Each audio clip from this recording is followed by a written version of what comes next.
The motion program is a set of connected courses which explores the concept of motion from the points of view of several disciplines. Students receive credit for literature, mathematics, physics, and physical education. The course is taught by a team of teachers from the International High School and Laguardia Community College faculties. Through a combination of individual and group work, students develop a portfolio of work that demonstrates their mastery of the concept of motion. The physical education component explores motion through Project Adventure, a cooperative and adventure-based learning experience. Students engage in physical experiences that encourage individual and group growth. One part of the course involves work on a ropes course. The literature component explores the ideas of motion, movement, and change as expressed in literature and creative writing. The math and physics component is team-taught with an emphasis on hands-on activities which lead students to a fundamental understanding of motion and the mathematics which helps us understand motion. Math is usually taught in total isolation, and that is one of the pitfalls. And math is basically a tool for for the sciences. And here we have taken concepts and have applied them going from the very elementary to the very, more elegant concepts of calculus. So this is evidence. Okay, it's right here. The difference is right here. Yeah. Okay. No, so you got the different point. Doesn't matter. See, this is. That's why you said it. This is a real relationship. We have a linear equation here. Okay? And if it's a straight line, you have to make a conclusion about this straight line, about its slope, all along the line. And that's why we had suggested that each one of you would take a different points and determine the slope. Is that what you did? To hate science. But it was like different because in this class, in the physics class, we do like projects and you are more interested. You like it more.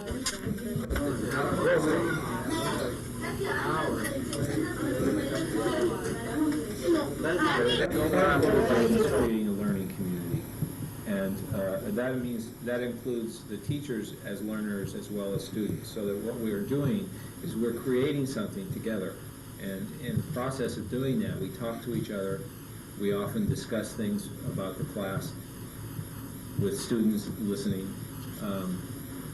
That we are able to see and the implications of getting through to another subject at the same time. In other words, it's sort of like our fates are bound together, and that we consider each other, and that we work together. And it models the process that we're asking students to do. Now what the question is, what is the relationship about the moments now when that happens? That's right. You got to save that down in your paper. That's beautiful. You got it. Much better than regular tests. It's a little bit harder than tests, but by the portfolio you can learn something. For tests, you learn 2 days before, and after tests, you forget everything. But for portfolio, it's still in your mind. Well, what happens, interestingly enough, in this process is that the students discover a lot of mathematics, but in the context of what they need to know in order to make sense of the experiments that they're doing. A lot of times, they're doing quite sophisticated mathematics and they don't even know that they are.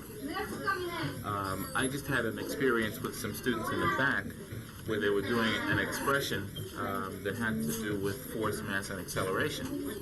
And they were measuring velocities as opposed to masses and graphing velocity as opposed to time.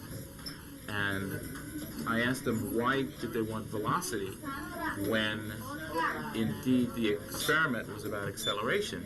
And they said, well, of course, the slope of the velocity graph is acceleration. I have a hard time getting my Calculus 1 students to make that kind of statement. But they're making that kind of statement in an offhand way very easily because it's what they've experienced. So they're doing a lot of sophisticated mathematics, and they don't know that they are. And I have no intentions of calling it to their attention in order to make them tense about it. And I like the story, but I don't want to get mixed up. And have to be deaf here. It starts out exciting. The literature class of motion was at first difficult to relate to the whole concept of motion and math and science. What we do is, at first the activities were very directly related. We wrote a legend that had to do with what was going on in physics. We graphed lives, emotional points in lives. Now what they're doing is more into literature. For example, they're reading part of Alice in Wonderland and writing about the whole idea of falling, real falls, what real falls are like in relation to, as opposed to symbolic falls and where she's going, and what the difference is. Some of the other things, the autobiography is now being written with the idea of a turning point, of hitting a wall and changing direction. So all the connections are more difficult to make at this point. They're more abstract. They involve making decisions. They also involve choices and changes in direction. And it's more tied to literature at this point. Actually doing things where you're conscious of the elements of literature, the parts of literature, reacting to literature. It was dramatic because the students had more fun together. There was a sense of play in the classroom, even if you were doing hard work.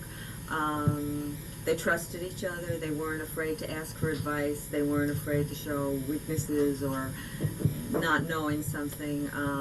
There's a lot of affection between the students and the teachers and between the students and each other.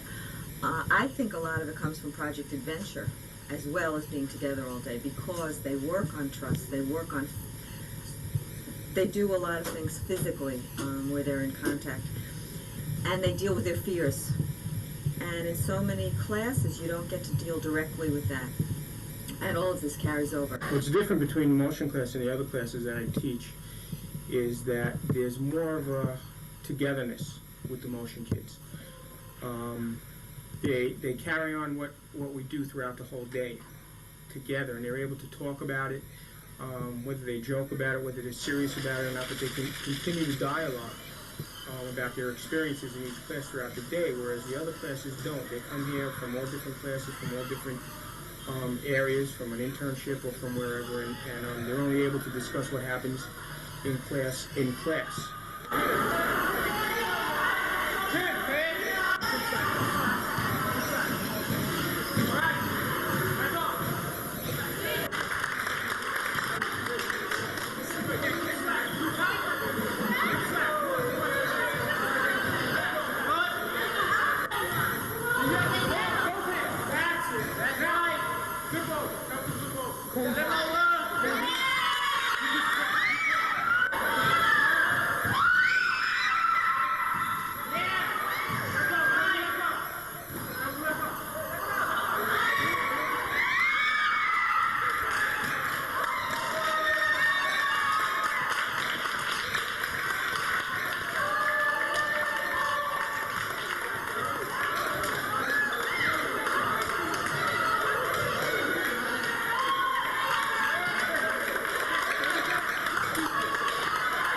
There's one word that comes to my mind, it's collaboration. Not only collaboration among the teachers, but collaboration among the students. And a change in the students, a big change in the students. The students that have cut class and that never wanted to go to class come to class now, and they enjoy coming to class. They like the togetherness, they like the family-type atmosphere. A lot of the students are misplaced. They're coming from other countries where their mother is left in their country or their father is here, or both parents are not here and they're living with other relatives. So they like the family atmosphere, they like the togetherness, and we can monitor that. You do not have to go all the way up. If you don't feel like it, you can go up to here and say, let me down, we'll let you down. You can go up to there. You don't have to go all the way up. If If you want to, you can climb all the way up the ladder and then just come down. You don't have to go in. All right? As long as you what? As long as you can. Try it. Just try it.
Well, the key here is that we subordinate teaching to learning. And I'm heartily in favor of that. In my own college classes, I can do a tremendous lecture, and the students will say, wow, I understand it. And then they come back the next day and say, in your absence, I couldn't figure it out. I think that that's failed teaching. Here, when I am only a guide, the students are relying on themselves and one another to carry forward their learning. So they own their learning, I don't.